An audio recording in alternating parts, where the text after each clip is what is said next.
I hear church bells in the distance downtown, so that must mean it's 1 o'clock. I'm Dr. Robin Williams, Chair of the Architectural History Department, and welcome to this one of the first SCADextra workshops of the winter quarter 2021 here at SCAD, Savannah College of Art and Design in downtown Savannah. We're at the corner of Broughton and Abercorn in front of the Gen Library. You can see the SCAD B back there.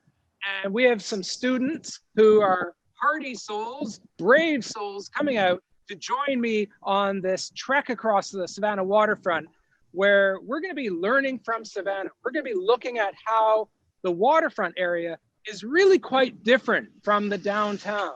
So we're starting in the heart of downtown Savannah, and we're going to cross the street here.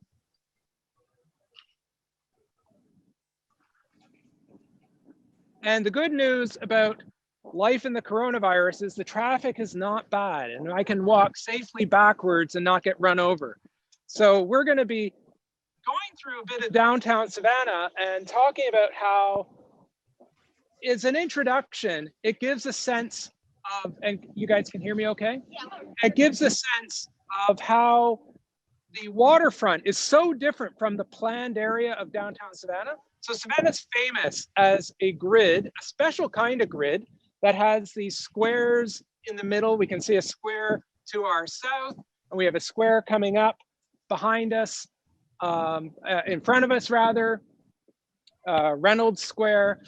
And so we'll begin by looking at a little bit of the urban plan of Savannah as a kind of point of reference to help us appreciate what makes the waterfront so special in Savannah, because Savannah is really celebrated more widely than for anything than its squares. And they're great, don't get me wrong. The squares of Savannah are fabulous. There are 22 of them that survive out of the 24 at its maximum extent. The urban plan of Savannah was laid out in 1733 with 6 of these squares at the center of 6 neighborhoods. So we'll get a little closer and we'll be able to think about where we're standing right now in Reynolds Square. And if you look, for example, this way behind me, you can see straight down Congress Street here, right? So, and if we look south over my shoulder here, you can see Abercorn going straight. If we look back this way, we can enter the square. So let's come on over here.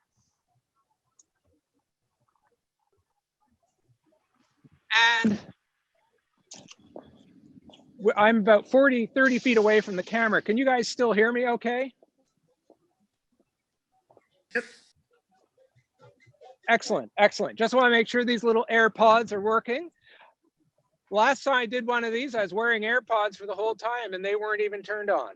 So I want to make sure they're working. Okay, so the waterfront is really quite extraordinary because it is what we call organic urbanism. It is like this tree is, as how it grows in its own way. And what we're going to see on the waterfront is how the waterfront is so different from the downtown area. So to appreciate that, though, we got to look at the downtown area a little bit first. And so we have a square, which is literally square in shape, surrounded rectilinearly by buildings on all sides, and a grid. Savannah's a grid, but it has these squares, is essentially orthogonal. It's like graph paper. It's a very special kind of graph paper, but we'll keep moving farther up the road here.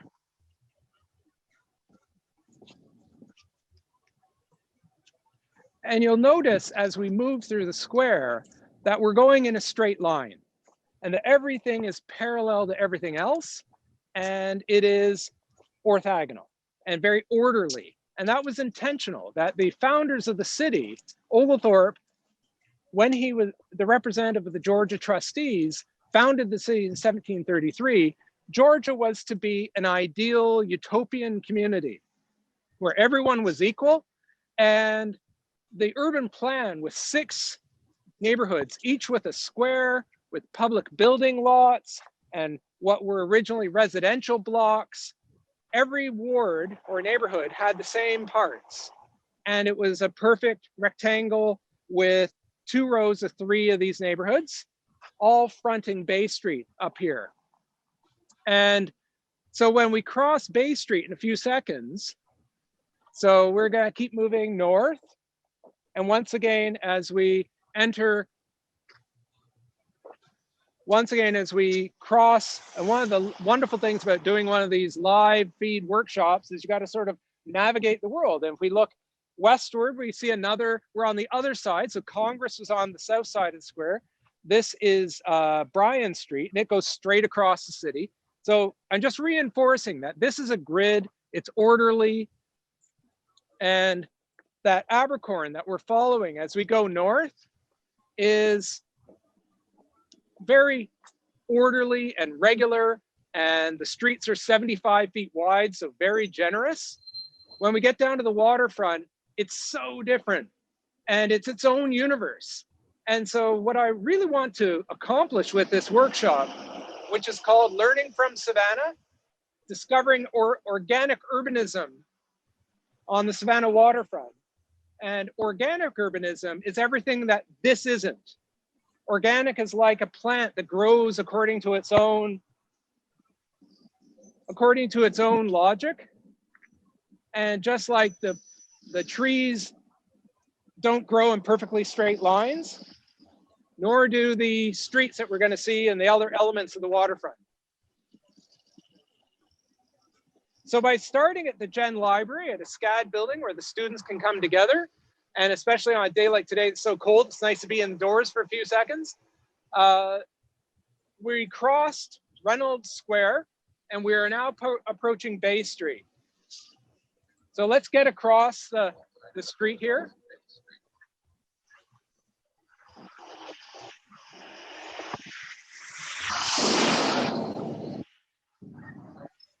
And just do a shot down Bay Street. My wife is kindly serving as the cameraman for this operation. So for those of you who know my wife, Odette, thank you in advance for her efforts on that. And as we move across Bay Street here, we can see that this is the northern edge of that grid. So Bay Street is what urban historians, so let's just move off the side of the sidewalk here for a second. Bay Street is what, and you can stay farther out this way, so we can see down the sidewalk. And Bay Street essentially is the sort of the northern edge of this urban plan, and it forms a kind of datum, like a baseline for the city. And the city grows southward. So you may know that there's a 31st Street, a 32nd Street. Well, guess how many streets south of Bay Street there are? 31 and 32. So Bay Street is essentially 1st Street. And then you got all these named streets, and then they decided to start numbering them. And it's funny, when 31st Street was originally laid out, it was called 1st Street and then 2nd Street. And then they changed their mind and they counted the streets and decided to tie those streets to these streets. But Bay Street essentially is our 1st Street. And everything we're going to see on the waterfront here, it's almost as if it's its own world, separate from all this. This was planned, this was not.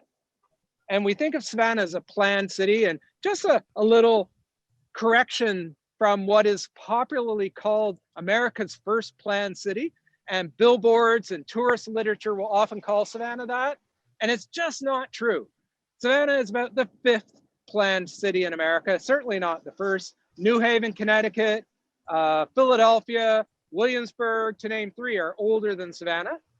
But what Savannah has is this remarkable sort of conjunction of a planned city and this amazing unplanned organic waterfront that is unique in America, in that it's, if we come over here, we can see, if we look down over across, you can see we're well above the river over there.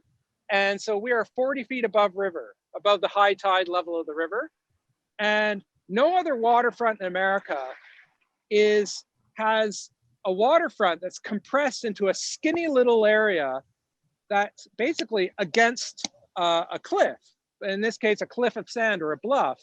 And so the waterfront is squeezed in with warehouses and bridges and ramps. So let's go explore that organic waterfront and see how it contrasts, but in sense belongs to this area too. So, and as we walk along Bay Street, we're framed by trees here on both sides of us. This, to use a French word, this is known as an allée, like an alley of trees that runs along both directions. So let's keep walking. And these trees, as a natural element, form a kind of fringe on the northern. So here's Bay Street. Then you have this row of trees, 2 rows actually. And if we walk back this way, you can see they go as 2 rows all the way down. They extend for over a mile, or about a mile, these trees along Bay Street.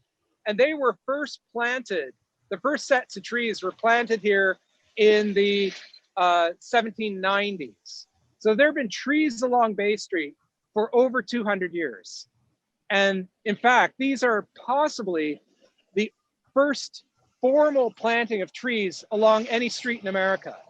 So we think of tree planting in America and how streets in many cities are lining streets, but that wasn't a thing to do in the 18th century. Various cities had reasons for not wanting trees, but here in the South, can you think of any reasons why having trees would be a good thing? And you are, sorry, you're Victoria. Victoria, Madison, and Madeline are our 3 guests today. So Victoria? Hurricanes. Well, weather is a good one, but not so much hurricanes. Can you think of another, just a regular daily reason why trees would be a good thing to have? Shade, yes. So having a promenade along Bay Street. So this promenade, to reinforce just how different this boundary is, that this boundary line that we're on, the northern edge of Bay Street, still belongs to the city. It's a linear, organized, formal design of trees in a European tradition of an allée. And what you do in an allée is you do as this gentleman coming towards us, you walk. And this is where the elite would walk on a promenade. And in fact, there's green space. We'll just keep going a little further.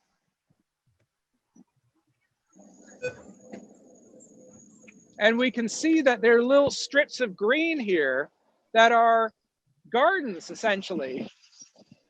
And these gardens, and the gardens extend all across the waterfront at the top level of Bay Street. And they were historically known as the Strand. And a strand is basically a British term for like a waterfront area.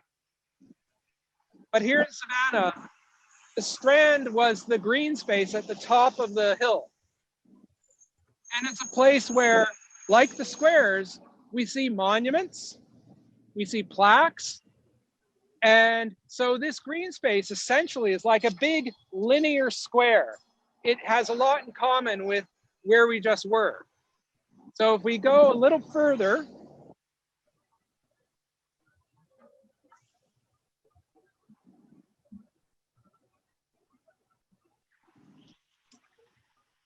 and for those of you sitting in the toasty comfort of your own home, as opposed to these intrepid participants who are keeping their hands warm as best they can.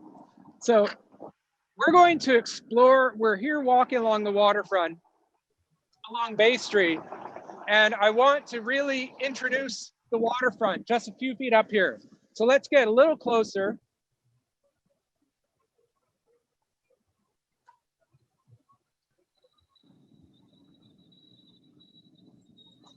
Okay, so here we are descending down to the waterfront. All across the waterfront are ramps, these cobblestone ramps that provide access from the upper level of the city where we are on Bay Street. Why don't you come over here? And at Bay Street, and we'll just make way for the traffic. And so where we are, we're on the Bay Street level. This is the city level. And you can see warehouses behind me that are very formally designed, including the cotton exchange over here with, we'll come back to this in a few minutes. But really significant is under our foot, for those of you, under our feet, for those of you who know me, I am what you might call a pavement geek. I love old pavement, and I'm an advocate for its preservation and understanding why it matters. And so this is called vitrified brick. It is, as far as pavements go, it's smooth, it's very durable, it's elegant. We see it on Jones Street downtown over by Petter Hall.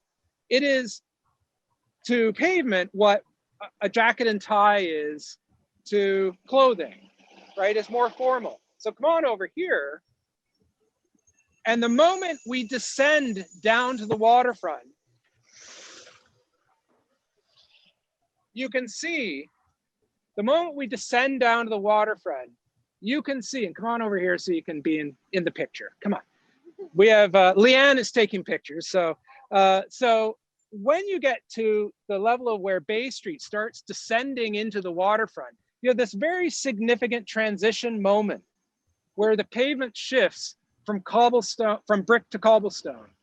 And that is essentially a pavement signal that we are changing where we are. We're leaving the formal business city, the dressed up city, and we are descending into the working class waterfront. And what's fascinating about Savannah is just, it's like right here.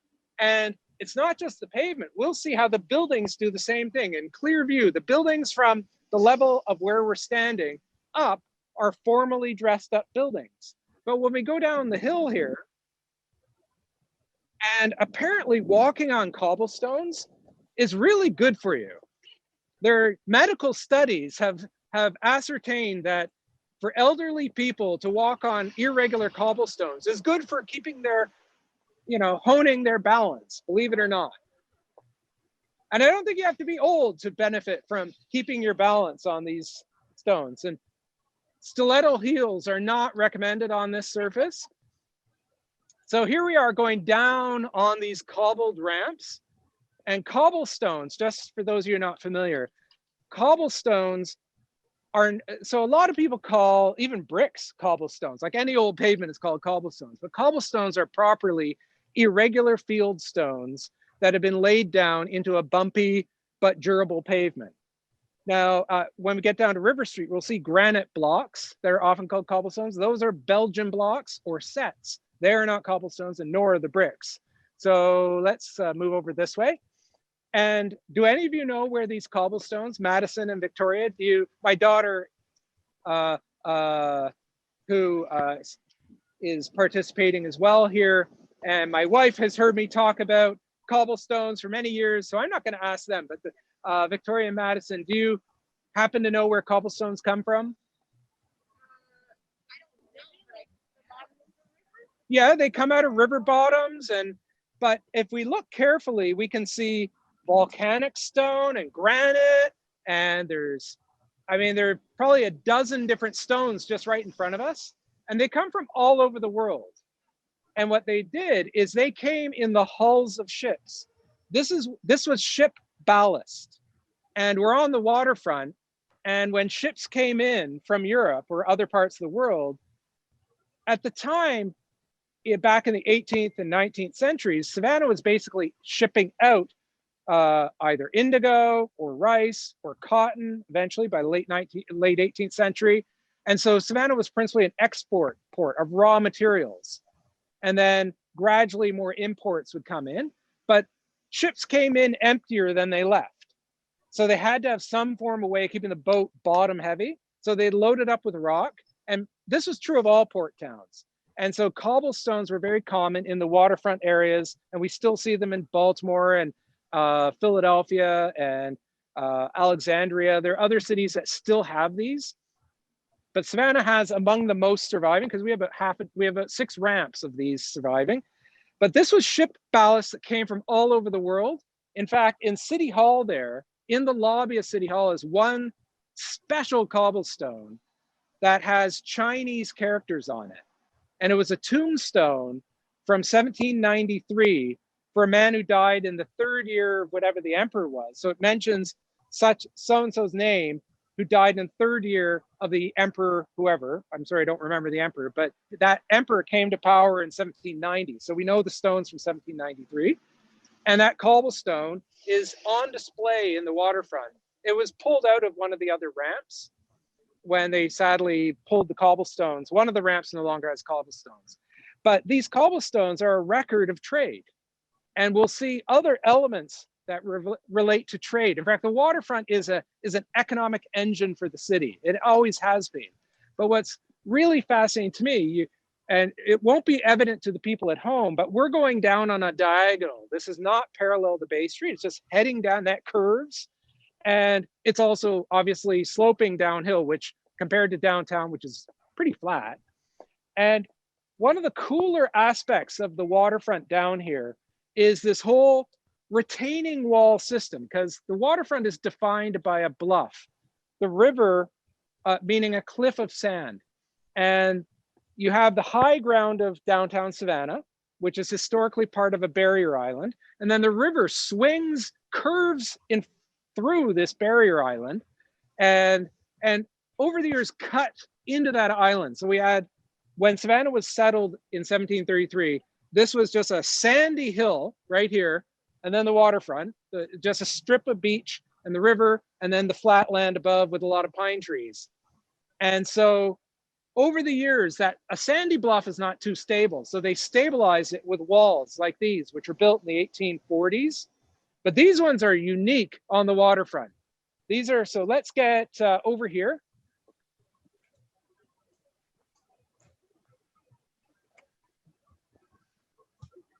So these arches, there are 4 of them, and that lead into what are called the Clusky Vaults. Charles Clusky was an architect in Savannah from Ireland, and he did a lot of buildings in Savannah, but he also petitioned the city to lease this land, build these retaining walls. And if we go inside,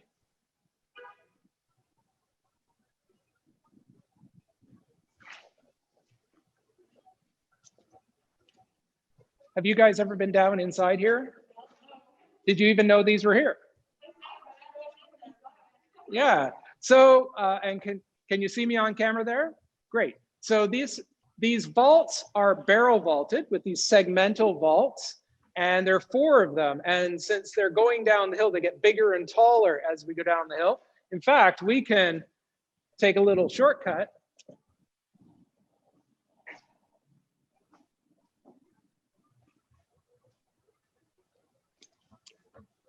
So these vaults were for storage. These were essentially warehousing in the 1840s, and they had gates and shutters on the windows. And so the Bay Street is just basically a little bit beyond this wall behind me here. So if the camera will pivot around. So essentially these vaults are a really thick retaining wall system with a back end with skylights that are just north of the Bay Street sidewalk, and then these vaults, and then a front wall along the edge of the ramp. So the idea of containing the holding back the bluff, but also the fact that these chambers are able to modulate in size as they climb the hill is another example of responding to the changing organic circumstances. It's not a flat ground, they're not all the same. And the architect, I mean, we descended about a foot as we moved from one chamber to the next, and their heights are different. And as we go back outside here, we'll see that on the outside, their arches are different.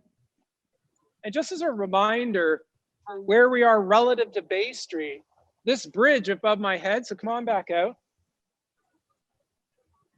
The bridge above my head here, that's Bay Street. That's the Bay Street level.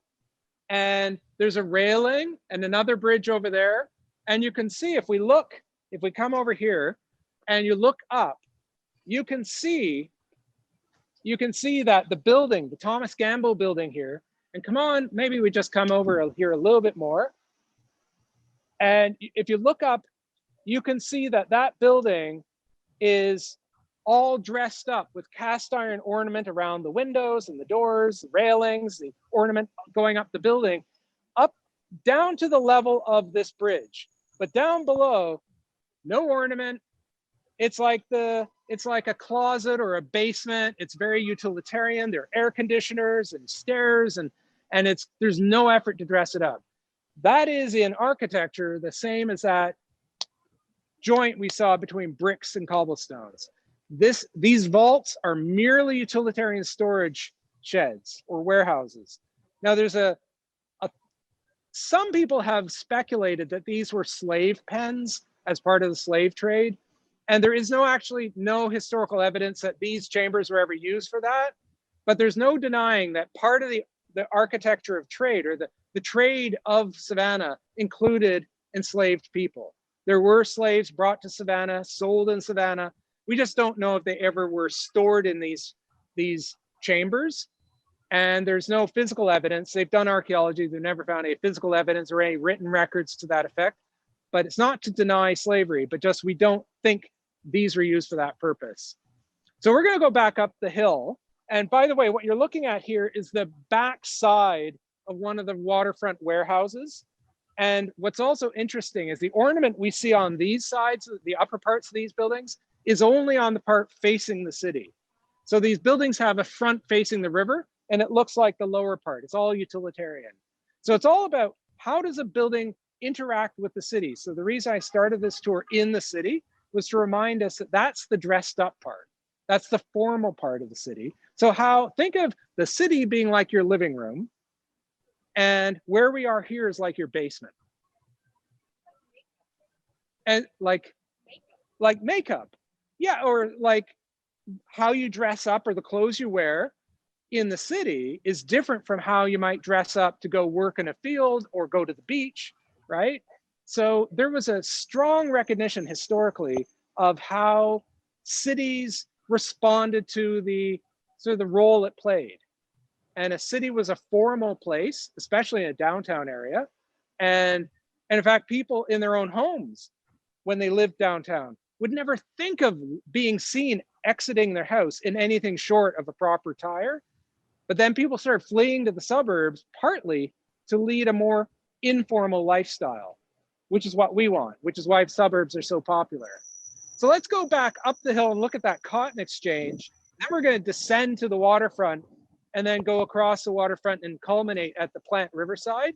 So how are we doing time-wise? We're about half an hour in. So we're going to aim to finish by about 2 o'clock here. So I think we're doing okay. This is trying to get oriented and introduced here. And so walking on cobblestones is fun. Walking backwards on cobblestones up a hill is even more fun. You should try it. For those of you at home, come to Savannah and walk on these cobblestones. Know that these stones, which geologically are amazing. I wish I was a geologist, because these stones, if you could tip down as we're looking, I mean, there's marble and granite and slate, and some of them are the material used for arrowheads. Flint, yes, thank you, flint. So there's all sorts of different materials here that you can see. And we have vehicles because we're on a street.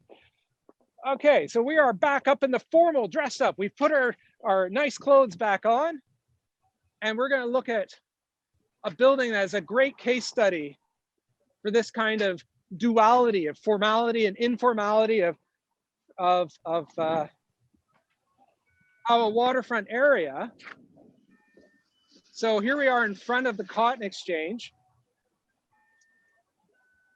which if we come over here,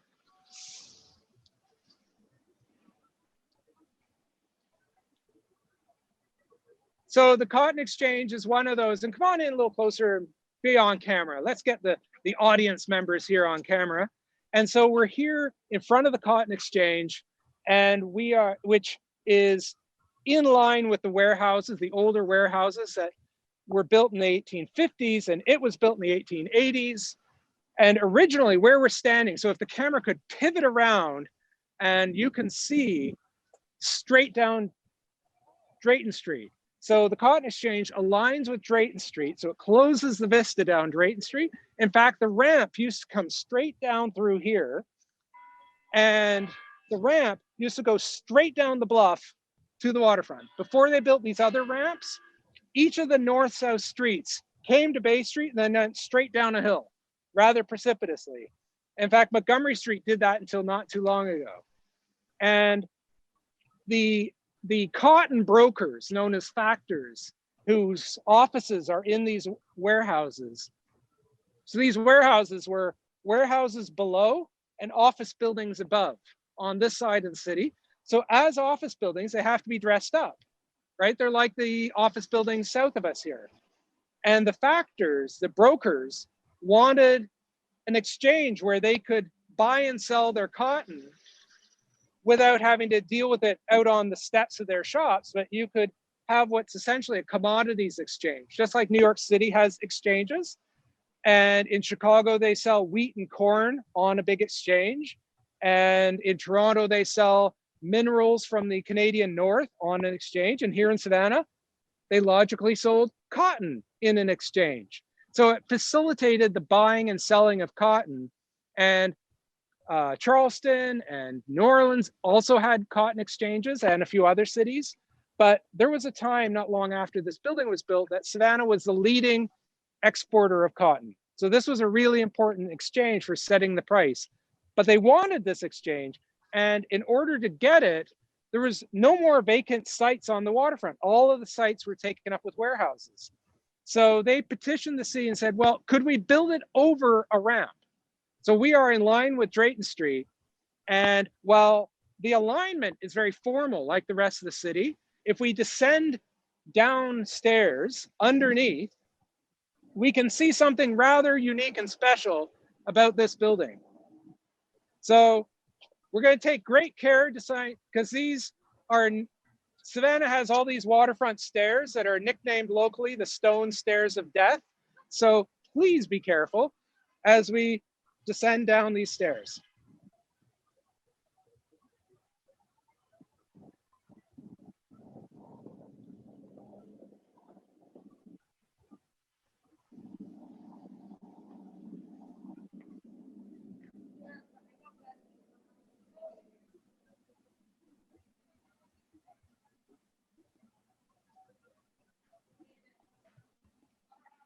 So as my wife, the cameraman, gets the camera down towards the bottom of the staircase, we can see that this is a completely different world, and we've simply dropped down 20 feet. No longer do you see the ornament on the buildings. We have literally come to the basement of the city, the waterfront area. And we can see, for example, retaining walls of irregular masonry, just stone presumably brought in on as ballast. We have bricks, Savannah Gray, slave-made Savannah Gray bricks on this wall. So we'll just pivot around. And so we have irregular stonework, a kind of loose masonry. We have brick walls. And then if we come over here, we see this very handsome, refined masonry, which is actually quite extraordinary.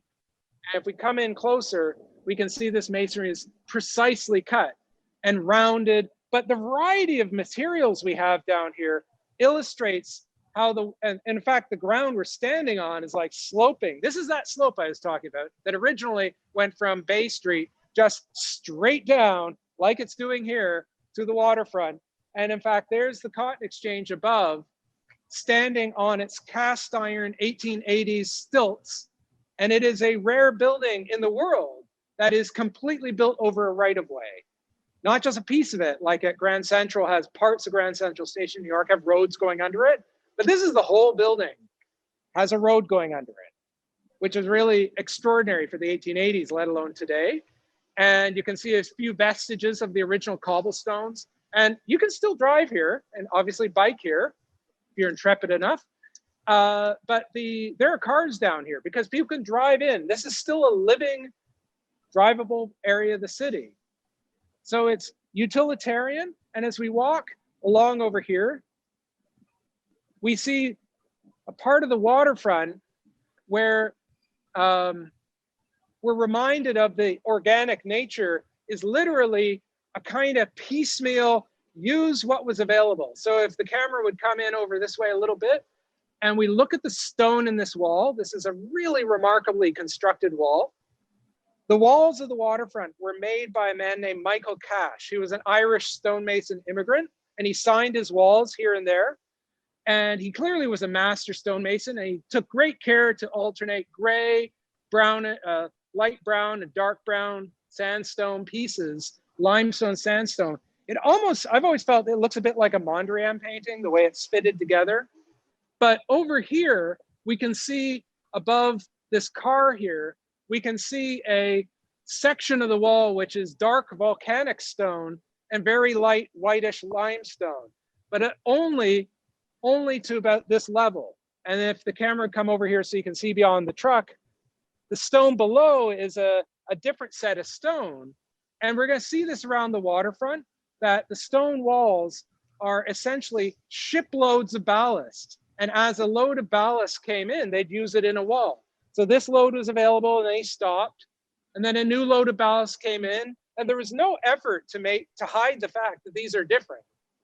And that's a further illustration of just how organic and spontaneous and just sort of free for all the waterfront is, that it just has its own logic. Whereas you would never sort of change materials halfway up the facade of a building. You would make sure all the front of a building is dressed the same way. So let's go along here and we'll just see a little bit and then we'll descend underneath. But actually right here is a good spot. I'll just pivot. You guys stay where you are. And from right here, you can see this. I always feel like the area down here feels like some kind, almost like a dungeon, like there's a really dark and gloomy aspect. And you might be able to see if the camera came over here, that there's a whole nother road stepping down the hill here. So we have Bay Street up there at the level of these bridges. And then we have the upper lane of Factors Walk, this area, and then a lower lane. So we're sort of stepping down that bluff. So they all serve to hold back the bluff. But these roads are not perfectly straight. And the other point that I like to make right here, if the camera pivot back, is how dressed up the warehouse is above, and fully in view, how undressed it is down below. So think of it like, if the camera would come back this way, think of it like that I was wearing a dressed up blazer, shirt and tie, which is like that. And then I had like ripped up blue jeans or, you know, some kind of work clothes soiled and beat up down below, which is what this is. So the waterfront, you see this pattern of juxtaposition of dressed up or formal and informal. And in fact, it plays out with the dressed up green space at the Bay Street level. So anything at the Bay Street level, all the way across the waterfront, has monuments and dressed up elements. And the moment you drop below Bay Street, you're in this other world. And we can see that it's highly irregular. So let's go down to the next level, which is River Street.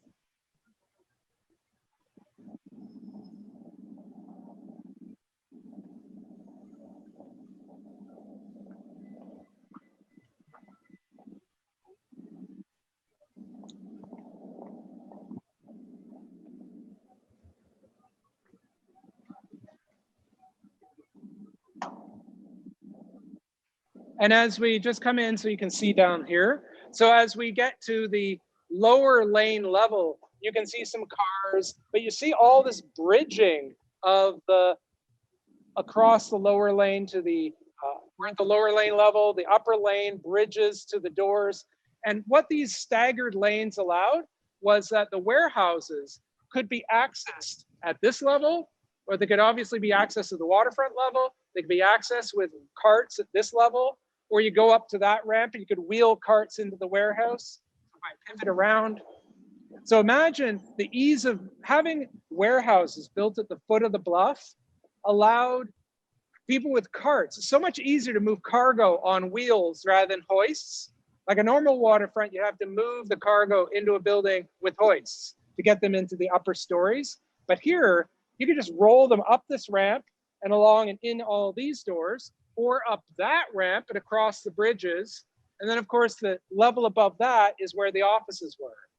So these are buildings that are like a layer cake with warehousing below and offices above, and that are two-faced, dressed up with makeup. Victoria, you mentioned makeup. That's the makeup. The architectural makeup faces the city. And when the buildings turn around to face the river, off comes the makeup. So, and as we descend under the Cotton Exchange here, we're going to see a few vestiges of cobblestones. All of these ramps up here, by the way, originally had cobblestones. And sadly, over the years, when the waterfront was abandoned after the 1930s, Savannians would come down to the waterfront and help themselves to the cobblestones for their gardens and for buildings and other things. And here and there, they were covered with asphalt, which helped protect these guys, and the asphalt's breaking away. So here are some of those original cobblestones. But elsewhere, they took the cobblestones off those alleys or lanes and put them back in the ramps. So the ramps have been restored, and they didn't have enough to do that area. And here we are down at the river level, 40 feet below where we started at River Street. And it's awfully tempting to call what I'm standing on cobblestones, but that would not be accurate. These are called Belgium blocks. They're fairly regular rectangular granite blocks. Yes, come on by. No, that's good. So River Street, if we come on out over here, and we're gonna look down the way here.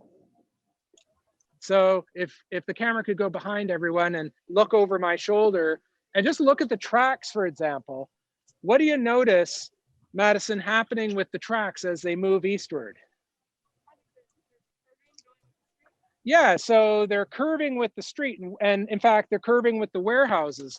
So as we look eastward along the waterfront, the warehouses are actually not all in one simple line, but what are they doing?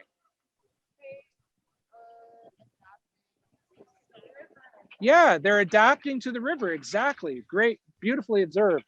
So the waterfront curves and swings back out. In fact, the river, if we could see past the trees, the waterfront curves out to the north there, and the waterfronts undulate along here. So if we had more time, we'd go farther east. So you can see on both sides, the waterfronts are undulating.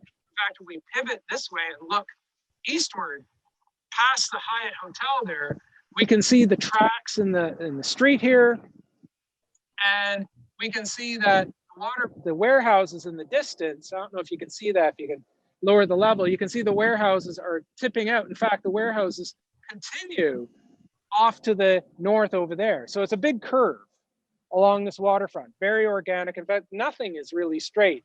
And I just wanted to reinforce, if you could step back over there and just go down, and we'll stay here. And I just want you to be able to see the cotton exchange there. So for the camera to get back a bit, and don't fall down the staircase. You can see this is the cotton exchange, and to appreciate the grade level, which of those windows is equivalent to Bay Street? Yeah, so the big one where you see the insignia and the big arch window, so that double height window, that is the window inside the old trading space. In fact, if you look at the curved area, you can see some letters in reverse. Guess what it says? It says cotton. So you can just see in the stained glass, so that two-story area from the balcony up, that's the trading hall. And then from that balcony down is about 35 feet. And we've got another 5 feet to go before we hit the river. So that's the change of grade we've just seen on the waterfront. Savannah's waterfront is this abrupt change.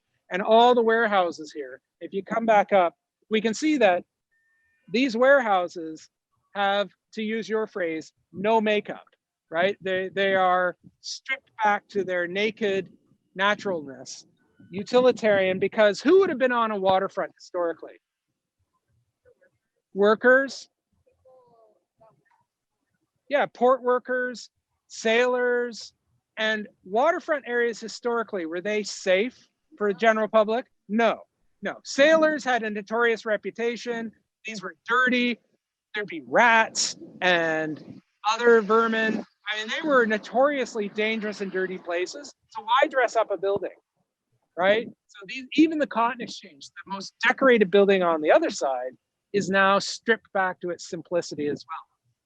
So let's go down here just a few steps, and I can comment on this brick area along the waterfront here, because historically, where the camera is standing, a few feet, basically the edge of those Belgium blocks.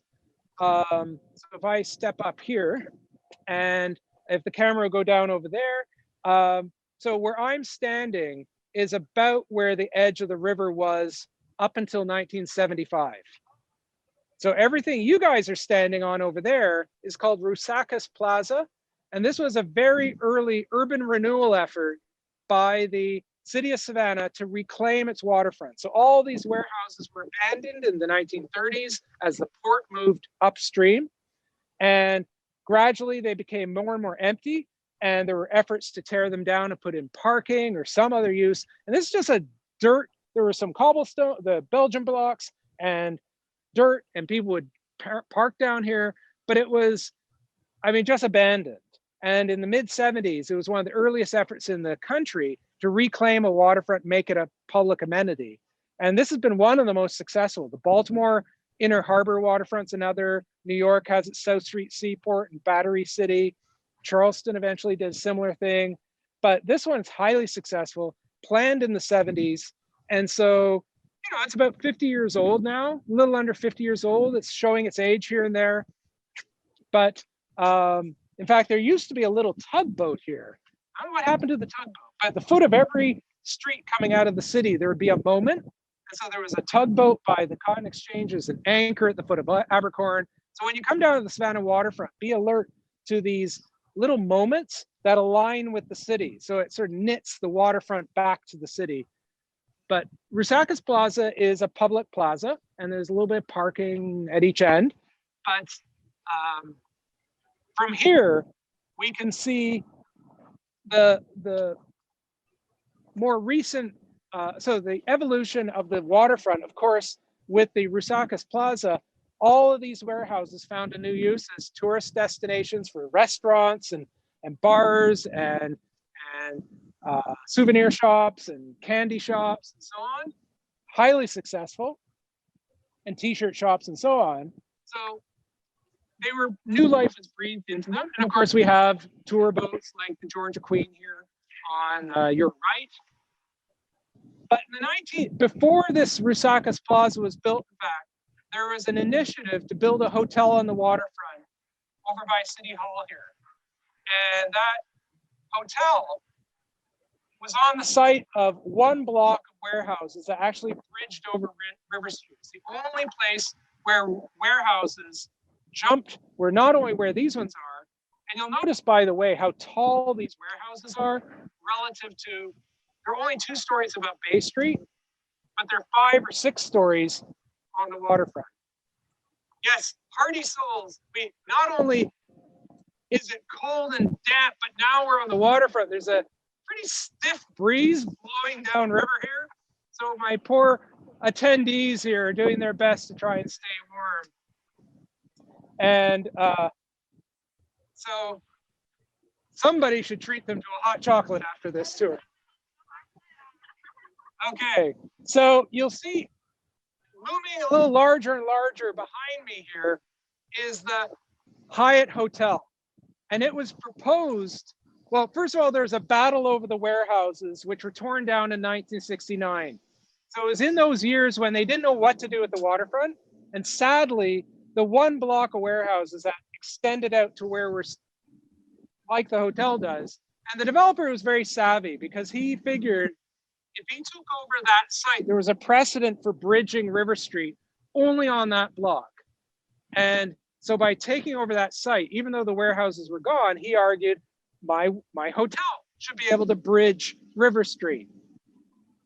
There was a battle. The original plan was to build a 30-story hotel. And the Hyatt Corporation was building hotels up in Atlanta, high-rise hotels. And locals, so if we come a little further, locals fought this idea. They didn't want a big, out-of-scale, tall, modern hotel on the waterfront. This was around the time the preservation movement was really kicking into gear. 1966, Savannah's downtown area was designated one of the first National Historic Landmarks in the country with the new National Historic Preservation Act of that year that Lyndon B. Johnson enacted. So a battle ensued, and the battle went on for a decade between 1969 and 1979 when this hotel opened. And they ended up bringing an urban planner from Philadelphia who was involved in Philadelphia's National Mall, or rather the Liberty Mall that leads up to the Independence Hall. And I don't know if the camera, if you can come a little bit farther forward, what the peace treaty between the developer and the city was that the hotel would rise no higher than the main body of City Hall over there. And so it, in theory, is a short-ish building. And from Bay Street, it only looks like 3 stories tall, like City Hall does. But because there's such a drop, it becomes this enormous thing. And because it extends out over River Street, it's completely out of scale with the waterfront. But it could have been even worse. And it's a typical hotel of the 70s that's inward looking. So, you know, there are no balconies overlooking the river. I mean, this thing is completely, I mean, yes, it has windows, but what a missed opportunity. So we'll see if we go beyond this. Let's go a little further and see how a more recent hotel development has learned from Savannah and had a completely different solution. And as we walk by, we're seeing another of those moments. City Hall aligns with Bull Street. There's the bottom of the ramp that we were walking down initially with those Clusky vaults. This is where it spits out onto River Street. And at the foot of the ramp is an African-American memorial recognizing the emancipation of enslaved people who came to Savannah. And then eventually, over time, Black people were emancipated. And so we see this modern Black family, but with chains broken at their feet. So it's by a local sculptor named Dorothy Spradley, and it represents, it's the only monument really to Black Savannians. There's one other monument to Black Haitians who fought in the American Revolution, but really to Black Savannians. So this is an issue that really, there are a lot of people in Savannah feel like there are many Savannians, African-American Savannians, who deserve more than just this one monument. So let's keep moving westward into the western part of the waterfront. As we pass City Hall, we are now west of that center line of Bull Street. And we can really appreciate just how big this thing is when you walk beside it. And originally, the deal was that this lower level was to be open, but at some point, the Hyatt enclosed it into a private ballroom space. But when we first moved here in 1993, this was all open, and it made it less oppressive. But as we walk along here, there's an interesting little detail that, and I gather you guys have been down on this part of the waterfront before.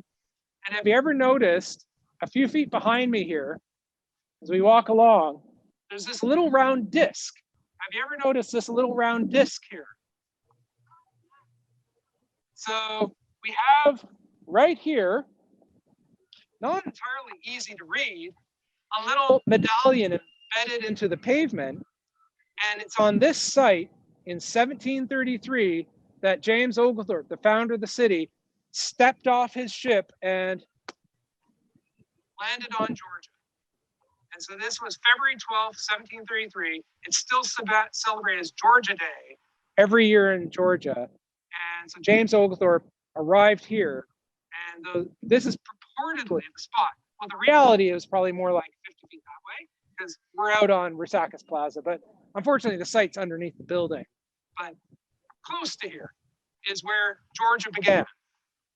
So, and as we walk along, we can see that the buildings behind us are curving outward. And our goal for this tour is to get over to that new building in the background, well, that newly renovated massive hotel complex, the Plant Riverside. There are a few more things I want to show you before we get over there. And, you know, this tour is about learning from Savannah. And so do you think the Hyatt learned from Savannah? Not really, no. Apart from being savvy to Bridge River Street, that was more like corporate greed taking advantage of an historical situation. By contrast, if we look at the Bohemian Hotel next door here, let's get beyond the trees. By the way, that Chinese cobblestone came out of this ramp, which all the cobblestones were removed about 6 years ago or so, which is sad. Unfortunately, I wasn't a diehard preservation loudmouth back then. So anyway, so the Bohemian behind me here, behind this World War II monument. So maybe come this way a little bit. So we can see this is one of Richard Kessler's hotel developments. He did the Magnolia Inn was his first. He did the mansion that's over by Forsyth Park. You may know the Mansion Hotel. And sorry, our cameraman's getting phoned by somebody. And then, but this one was his first waterfront hotel. And this was a vacant site at the time. There were older warehouses to its west, a vacant site, and then this big Hyatt here. And so he could have tried to find a solution that looked like this, but no. So let's come up here a little bit so you can actually see this.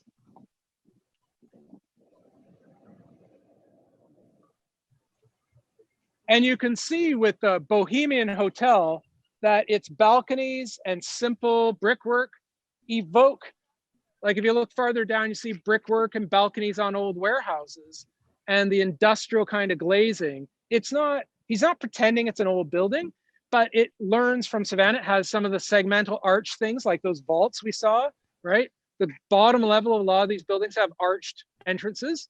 And then now he added a new feature. Have you guys been up there? What's up at the top, Leanne?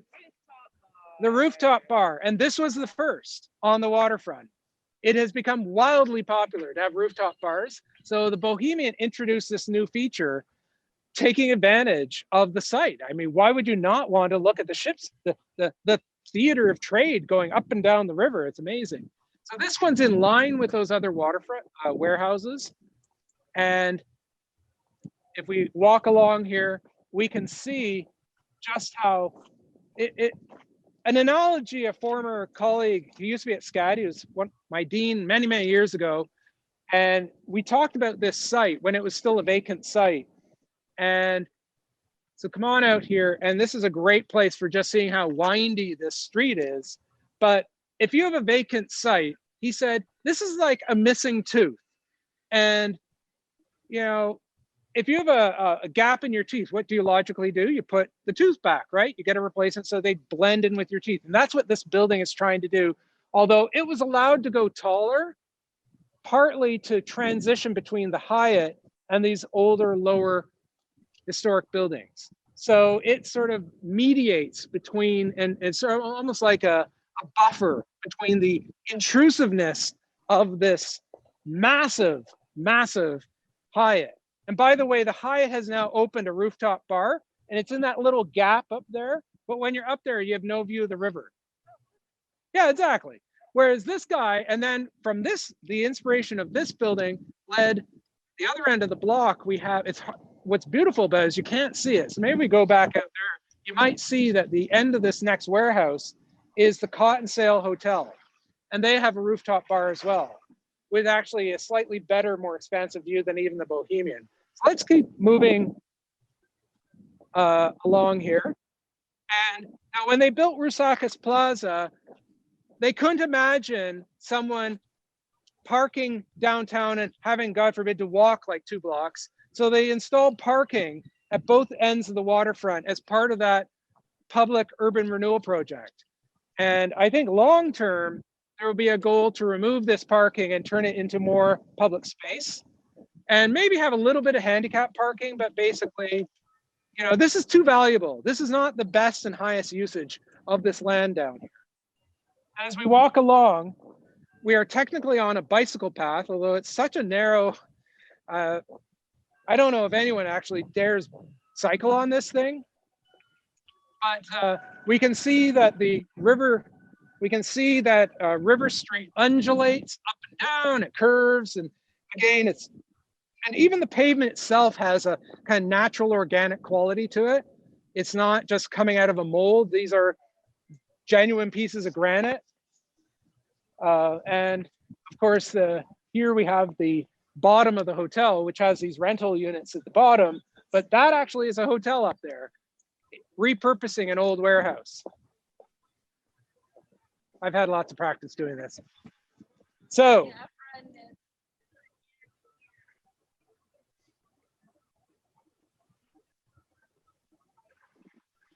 here we are at the bottom of Barnard Street.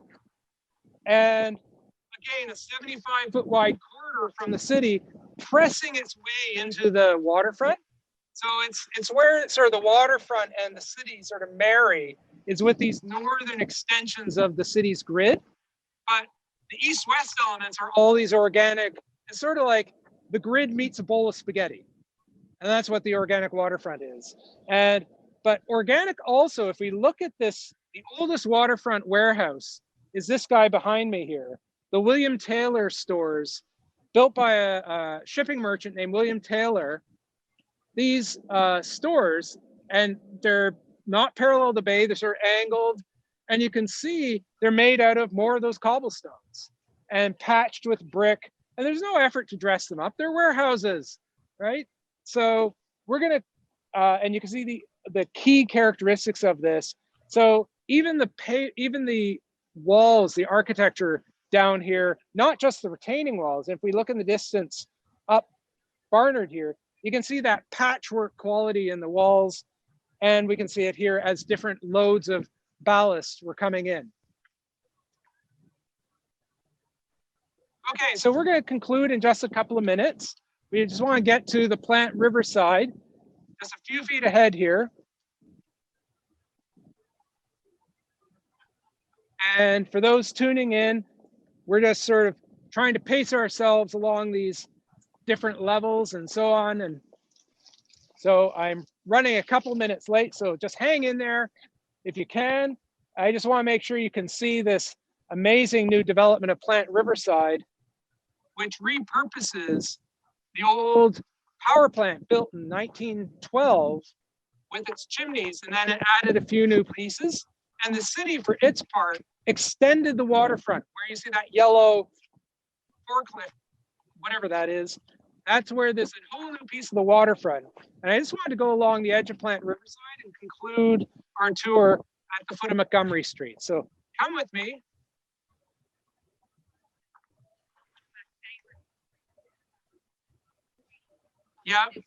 Yep, absolutely. So the area behind me, in front of you, was all vacant open land. But it's worth remembering that all of the waterfront, historically, except for where the ramps came down, like the Barnard ramp we just saw, all of the waterfront was privately owned historically. We think of waterfronts as public land. The city actually owned River Street. And so the public land is actually extended out from River Street. All of these warehouses are still privately owned. And the land here where this development is, that was private too. So let's just go a little bit over here.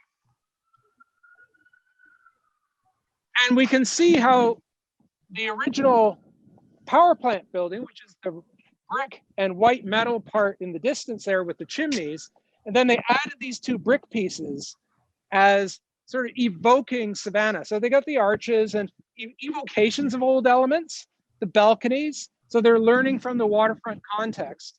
But also, I love how they jostle with one another. They're not all lined up. And that too is learning from Savannah. And yet it's relative, it's modern architecture that looks both old and new. And they have these little display boutique elements that evoke shipping containers. And but really the gem of this whole complex, and by the way, this is a project by the same developer, Richard Kessler, who did the Bohemian. And in fact, if we just pivot for a second, and we can see, if we look back at those two hotels, you can see those rooftop elements on the Cotton Sale and on the Bohemian behind it. I think you're gonna come this way maybe a little bit. You can, and then the dome of City Hall just beyond. So those are modern additions to these old, well, on the Cotton Sale, but very discreet. So the warehouse still reads as a warehouse. And these buildings have learned from those recent buildings, because there must be at least 3 rooftop terraces on this Plant Riverside. It has become de rigueur that you have to have a warehouse, I mean a rooftop bar where you can watch the shipping go by. I mean, it's amazing how the city stops on the waterfront. Every time a ship goes by, people stop talking, and it's just all eyes are on the massive ship as it goes by. So we'll just go a few more feet. So hang in there with me, those of you in Zoom land. Sorry, you're warm and toasty, so why are you complaining? We're the ones down here with a little bit of frostbite coming in onto the hands. Yeah, no, our hands are like just totally numb. So you'll notice that the building, actually another of the new buildings. So we have this interesting transition moment. So the corrugated metal building with the concrete at the bottom, that's another new building. So these three buildings here, transitioning between the modern, that power plant with its metal and chimneys, that's part of the original building. And then these three buildings are new, and they go from sheet metal and concrete to simple brick to brick and cobblestone. And so they're stepping down in height, but they're also evolving through time. It's as like you've gone from the oldest kind of warehouse building evoked to this sort of late 19th century brick kind of look to this 20th century metallic industrial architecture look, but all three are new. And then we get to over here, we can see the plant Riverside. For those of you, because of the coronavirus, haven't been able to visit Savannah, because this opened, I think, in the summer, in August. Yeah, so many of you out there in Zoom land who are regular visitors to Savannah, or students who are attending SCAD and just haven't had a chance to come here yet. I'm in a Zoom presentation here. That's okay. We got some tourists here with their kids and wisely holding warm drinks. I think we're going to pay a visit to Starbucks after this tour. So one of the things I wanted to end with, so here's the power plant, and I invite you to go visit it. It is spectacular. And so that's the historic power plant with the first part made of brick, and then its expansion with the chimneys, and the rooftop bar where those metal things are sticking out. And then we have another part of the hotel complex is still being built to the west over there. And it has the parking garage with a hotel wrapped around it and more rooftop bars, of course. And you can see the waterfront extends northward, and there's the modern waterfront off in the distance with all of its cranes beyond the bridge. But if we pivot back through here, this is the aha moment I wanted to conclude with, is how, here we are looking at the foot of Montgomery Street in the distance there. And as we look between these buildings, the old power plant and the modern addition, we squeeze a view through to those staircases in the distance. That is the foot or the north end of Montgomery Street. It used to be just a slope of dirt. It was the only one that was just literally a slope. And they put the staircase there. But you look this way, we're looking sort of at a diagonal. It's so disorienting. It's like, okay, is this parallel to Bay Street? Who knows? I mean, in fact, it isn't. Those stairs, that is the line of the grid. So let's conclude and think about how just different this world is down here. This barely feels like the other part of Savannah with its squares and geometry. And down here, it's just like some little European city with all the streets going in all different kinds of ways, and a little fountain as part of the hotel complex.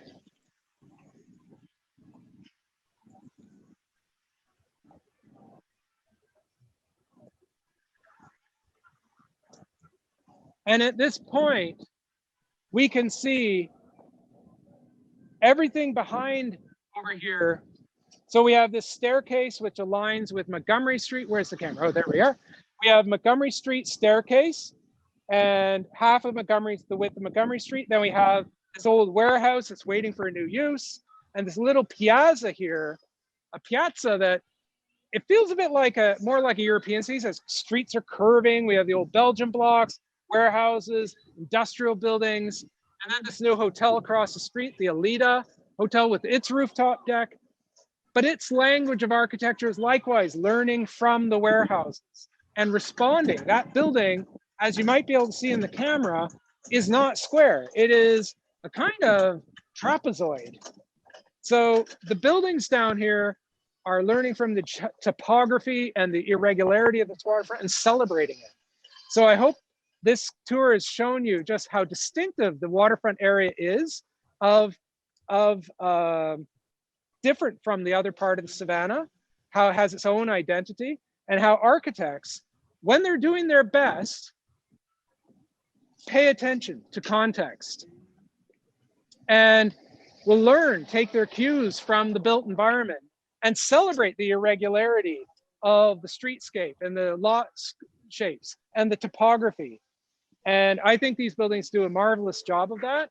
And I invite everyone out there in Zoom land who are watching, and students who are watching this as a recording, come down. Hopefully it'll be a warmer day when you come here. Take advantage of the rooftop bars if you're old enough.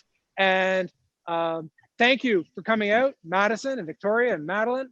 And thank you to my wife Odette for being the hardy photographer, and Leanne for being the host of this Zoom session. Thank you everybody for tuning in. I hope this was a rewarding experience, taking an hour out of your Friday for joining us. And I really love showing off different parts of Savannah, and walking backwards through the city is always challenging and fun. So thank you everyone for tuning in. And if you haven't already, I have a YouTube channel where I do a similar thing that I've just done. It's called Urban Traces. So check out my Urban Traces YouTube channel, where I lead tours. I made them for my classes when I couldn't take students out into the city on real tours because of the coronavirus. I started creating YouTube videos. So and let you guys know, I have actually an urban YouTube channel called Urban Traces. So if you like what you saw, I have videos that do what we did. So, okay, everyone, have a great day. And thank you for tuning in. And thank you guys for coming out.